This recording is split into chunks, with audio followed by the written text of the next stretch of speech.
ये खबर केआर मंगलम यूनिवर्सिटी द्वारा प्रस्तुत की गई है। युवा पीढ़ी उनके साथ मुझे संवाद करने के लिए बताया है। वास्तव में प्रसंग तो सबके संवाद के लिए है, परंतु युवा पीढ़ी के लिए इसलिए भारत में ऐसा मानते हैं कि वो हमारा डेमोग्राफिक डिविडेंड है और उसका ठीक से लाभ हुआ देश को तो हम विश्वगुरु बन जाएंगे, और नहीं हुआ तो आगे बहुत बोझ आएगा। क्योंकि आज ये युवा पीढ़ी 30 साल के बाद पुरानी पीढ़ी बन जाएगी, तो आगे चल के इस युवा पीढ़ी के भविष्य के लिए भी जैसे आज के लोगों ने विचार करना है, वैसे युवा पीढ़ी को अपने अगले पीढ़ी के लिए भी विचार करके चलना पड़ेगा। और इसलिए इस संवाद का एक महत्व मैं मानता हूं। और एक विशेष प्रसंग है, इतना बड़ा ध्वज, कुछ 30 या 40 फीट चौड़ा और 70-75 फीट लंबा, ऐसा आज यहां पर नागपुर नगरी में ध्वजोत्तोलित हुआ है। हम देखते हैं इतना बड़ा ध्वज है। छोटा ध्वज होता तो आपके हाथ में ध्वज है, छोटा सा है, तो एक कमची में उसको बिठा दिया है और आप हाथ से लहरा रही, चल सकता है, सब प्रमाण में है। लेकिन इतना बड़ा ध्वज है तो उसके लिए कितना विस्तृत बेस चाहिए और कितना ऊंचा ध्वजस्तंभ चाहिए, और उसको ऊपर चढ़ाने में मशीन को भी कितना परिश्रम पड़ा, ये सब आपने देखा है। तो विचार कीजिए कि ये ध्वज जिसका प्रतीक है, वह अपना भारत, वह अपने भारत की रीति नीति, उसको ऊपर चढ़ाने के लिए कितना परिश्रम करना पड़ेगा और कितने ऊंचाई पर जाने से ये अच्छा लगेगा, ये हमारा दायित्व है। हम अपनी तुलना अन्य लोगों से न करें। हमारी युवा पीढ़ी पहले ये समझ ले, हम अमेरिका नहीं है, हम चीन नहीं है, हम ऑस्ट्रेलिया न्यूजीलैंड नहीं है, हम भारत है। तो भारत की आन बान शान की जो गरिमा है, उसको जो ऊंचाई चाहिए, उसको जो प्रकार चाहिए विकास का, उन्नति का जो पैमाना उसके लिए चाहिए, उसके आधार पर हमको अपने देश का और अपना स्वयं का विचार करना पड़ेगा। बाकी दुनिया अपने भौतिक उन्नति का केवल विचार करती है, लेकिन भारत में हम केवल भौतिक उन्नति का विचार नहीं करते। बोलते बोलते ये बोल देते, पैसा तो मुर्गी भी नहीं खाती, यह हमारा स्वभाव है। और आज दुनिया ऐसा विचार करते करते लड़खड़ा रही है, अधूरी दृष्टि के कारण। हमारी दृष्टि के आधार पर उस लड़खड़ाती दुनिया का संतुलन ठीक करके उसको आगे की राह दिखाना, ये भारत के नाते अपना दायित्व बनता है। इसके लिए हमको तैयार होना है। हम जब विचार करते, युवा पीढ़ी है, आगे कमाने वाली है, तो जैसे बाबूजी ने अभी कहा कि भाई रोजगार केवल नौकरी नहीं होती, हाथ से काम करना, इसकी भी प्रतिष्ठा चाहिए। उद्योग उद्यमिता, इसकी भी प्रतिष्ठा चाहिए।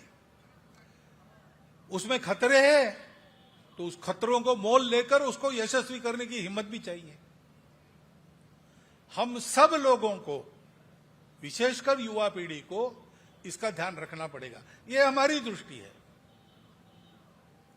छोटी लोक संख्या वाले, बड़ा भूभाग वाले, अधिक साधन संपन्न देश केवल नौकरी का विचार करना उनको पुराता है। भारत जैसी विशाल जनसंख्या और एक बाकी देशों के हिसाब से, कनाडा हो, अमेरिका हो, चाइना हो, कम भूभाग, ऐसा हमारा चित्र होने के कारण हमको हमारे सब बातों का अलग से अपनी दृष्टि से विचार करना पड़ेगा। उसके लिए हमको अध्ययन करना पड़ेगा। आज हम ये बात कर रहे हैं, 80 साल से करते आए हैं, 79 साल से, अब 80वें साल में भी करेंगे, करते रहेंगे।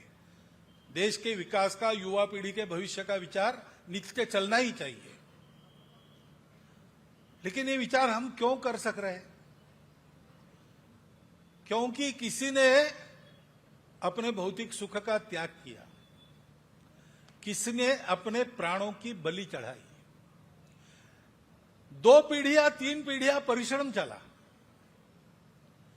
तब आज हम सोच सकते हैं कि हमारा भविष्य कैसा होना चाहिए, हम बाकी देशों की स्पर्धा में कैसे आगे निकलने चाहिए, हमारे देश का आर्थिक स्तर कैसा होना चाहिए। ये सारा विचार हम इसलिए कर सक रहे हैं कि कुछ पीढ़ियों ने हमारे लिए अपने हित को बलि दे दिया।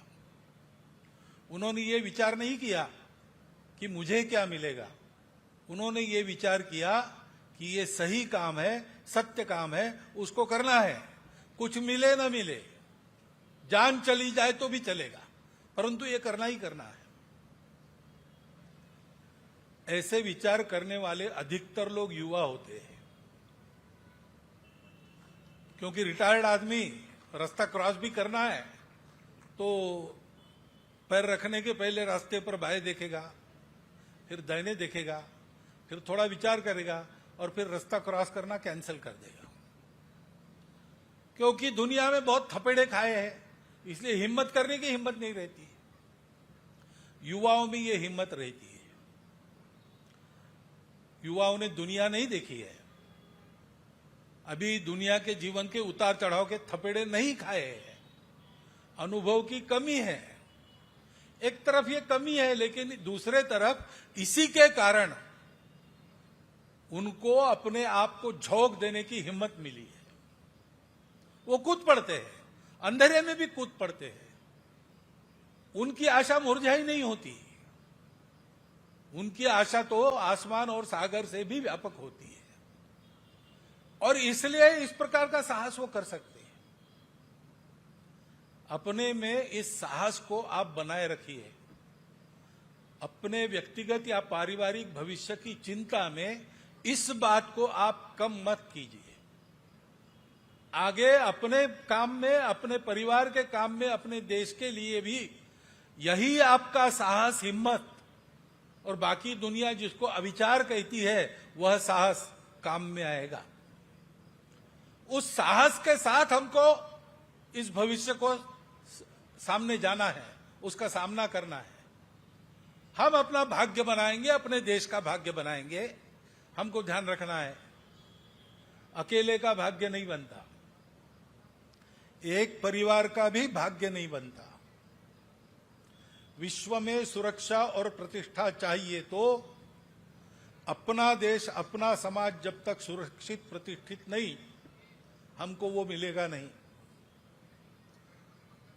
नोबेल पारितोषिक विजेता हमारे राष्ट्र के महाकवि कविवर्य रविंद्रनाथ टैगोर जापान गए। एक यूनिवर्सिटी में उनका भाषण रखा। भाषण के लिए हॉल में गए तो यूनिवर्सिटी के सारे प्राध्यापक लोग थे, लेकिन विद्यार्थी गायब थे। तो उन्होंने पूछा, विद्यार्थी नहीं आए?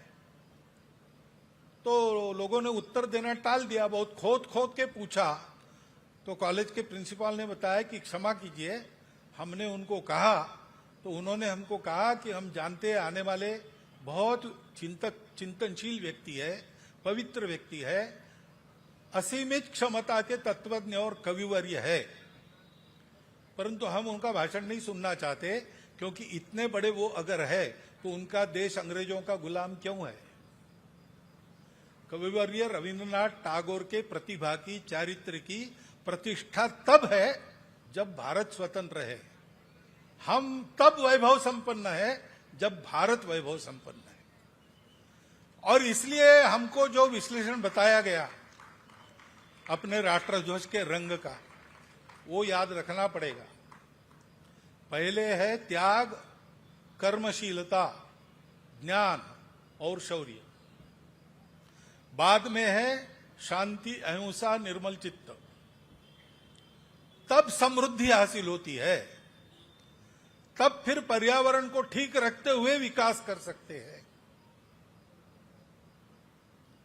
हमारा देश बहुत बड़ा देश है, उसमें सब प्रकार की विविधता है, भाषा, प्रांत वगैरह वगैरह तो है ही, जाति पाति तो है ही, लेकिन विचार भी अलग अलग होते ही है।